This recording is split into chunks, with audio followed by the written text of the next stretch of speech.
Salom सबको जय मसीह की। आज हम प्रभु यीशु मसीह के बारे में बात करने वाले हैं।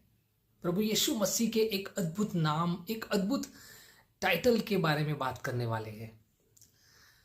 हम सब लोग यीशु मसीह ये नाम से इतने परिचित है कि कभी कभी हम ये भूल जाते हैं कि यह नाम प्रभु को इस पृथ्वी पर जन्म लेने के बाद मिला था। लेकिन उससे पहले प्रभु यीशु का क्या नाम था? परमेश्वर जब यीशु को बुलाते होंगे तो कैसे बुलाते होंगे? यही प्रश्न जब यूहन्ना इंजील लिख रहे थे तब उनके सामने भी ये सवाल, ये प्रश्न खड़ा हुआ था। मार्क ने जब इंजील लिखी तब उन्होंने प्रभु यीशु मसीह के बपतिस्म से उसकी शुरुआत की। लेकिन जब मैथ्यू ने जब इंजील लिखी तो वो हिस्ट्री में थोड़ा और पीछे चले गए। वो कहाँ तक चले गए? वो अब्राहम तक चले गए और उन्होंने ये बताया कि प्रभु यीशु मसीह तो अब्राहम के वंशज है। जब लूका ने इंजील लिखी तो लूका मैथ्यू से भी और ज्यादा हिस्ट्री में पीछे चले गए। वो कहाँ चले गए? वो आदम तक चले गए और उन्होंने ये बताया कि प्रभु यीशु मसीह तो आदम के वंश में जन्मे हैं। लेकिन जब यूहन्ना ने जब इंजील लिखी तो यूहन्ना हिस्ट्री में कहां तक चले गए? वो शुरुआत तक चले गए। जब इस पृथ्वी की, इस ब्रह्मांड की जब शुरुआत हुई वहां तक वो चले गए और उन्होंने ये कहा कि प्रभु यीशु मसीह जब सारी चीजों की शुरुआत हुई तब भी वहां पे थे। He was in the beginning. तो उनके लिए ये एक प्रश्न खड़ा हो गया था कि वो उनके लिए क्या नाम, क्या टाइटल यूज करें, क्योंकि यीशु मसीह तो प्रभु को ये नाम तो इस पृथ्वी पर जन्म लेने के बाद मिला था। और यहां पे यूहन्ना प्रभु यीशु मसीह को एक अद्भुत टाइटल, एक अद्भुत नाम प्रभु यीशु मसीह के लिए यूज करते हैं जो बाइबल में दूसरी किसी जगह पे हमें देखने को नहीं मिलता। वो टाइटल है द लोगोस, द वर्ड।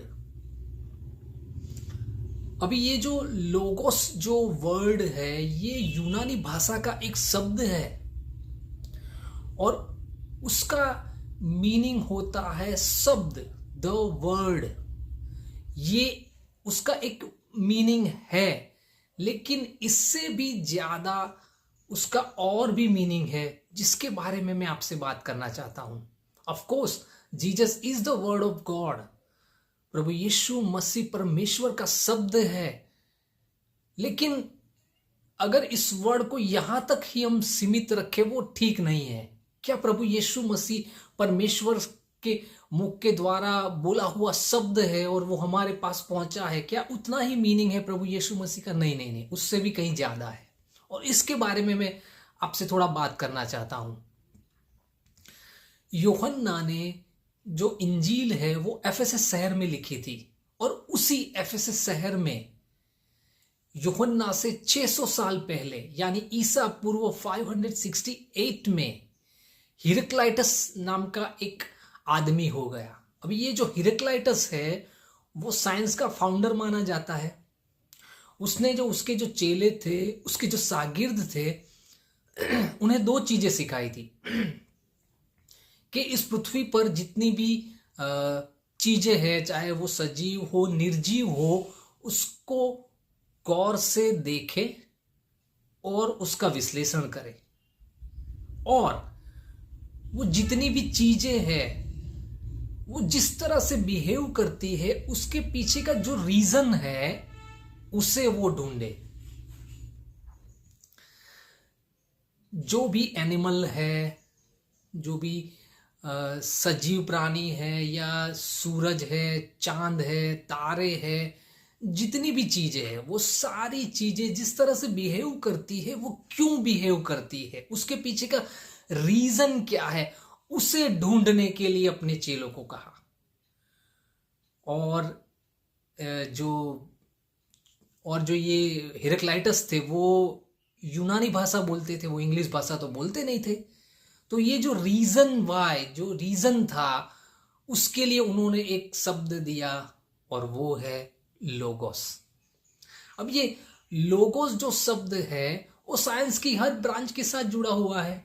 मुझे पता नहीं आपने कभी ये गौर किया होगा या नहीं, लेकिन सोशियोलॉजी, बायोलॉजी, जूओलॉजी, साइकोलॉजी, जितनी भी साइंस की ब्रांचेस है उस सब के साथ ये लोगोस वर्ड जुड़ा हुआ है। मैं आपको एग्जाम्पल दे के समझाना चाहता हूं। जैसे कि हमारा ये जो शरीर है, हमारा ये जो बॉडी है, वो जिस तरह से फंक्शन करता है और जिस तरह से फंक्शन करता है उसके पीछे का रीजन क्या है, उस बात को जो हम स्टडी करते हैं उसे कहते हैं बायोलॉजी। सोशियोलॉजी, जितने भी एनिमल्स है, चाहे वो सोशल हो, वाइल्ड हो, हम लोग भी एनिमल्स में ही कंसिडर किए जाते हैं। तो हम जिस तरह से बिहेव करते हैं और क्यों उस तरह से बिहेव करते हैं, उसका जो रीजन है उसे स्टडी जिसे किया जाता है उसे कहते हैं सोशियोलॉजी। तो हिरक्लाइटस ने अपने चेलों को यही बात ढूंढ निकालने के लिए कहा कि इस पृथ्वी पर, इस पूरी दुनिया में जितनी भी चीजें हैं, चाहे सजीव हो, निर्जीव हो, वो जिस तरह से बिहेव करती है और क्यों बिहेव करती है उसके पीछे का रीजन ढूंढने के लिए का, और वो रीजन को उन्होंने एक नाम दिया लोगोस। मैं आपसे ये कहना चाहता हूं कि इससे भी मैं थोड़ा हिरक्लाइटस से भी मैं थोड़ा आगे बढ़ के आपसे ये कहना चाहता हूं कि इस पूरे ब्रह्मांड में, इस पूरी दुनिया में जितनी भी चीजें हैं, जितने भी सजीव प्राणी हैं, जितनी भी निर्जीव चीजें हैं, उन सब के होने के पीछे का रीजन क्या है? वो रीजन है द लॉगोस, यीशु मसीह। हम सब लोग इस पृथ्वी पर क्यों हैं, उसके पीछे का कारण क्या है? उसके पीछे का कारण है प्रभु यीशु मसीह। ये इस पृथ्वी पर जितनी भी सारी चीजें बनाई गई है, हमें परमेश्वर ने बनाया है, वो किसके लिए बनाया है? प्रभु यीशु मसीह के लिए। तो प्रभु यीशु मसीह is the reason of the universe, is the reason for this universe. Christmas का सीजन नजदीक है और हम सब लोग कहते हैं कि the reason of the season, Jesus is the reason of the season. मैं उससे भी थोड़ा आगे बढ़ के ये कहना चाहता हूं कि Jesus Christ is the reason of the whole universe.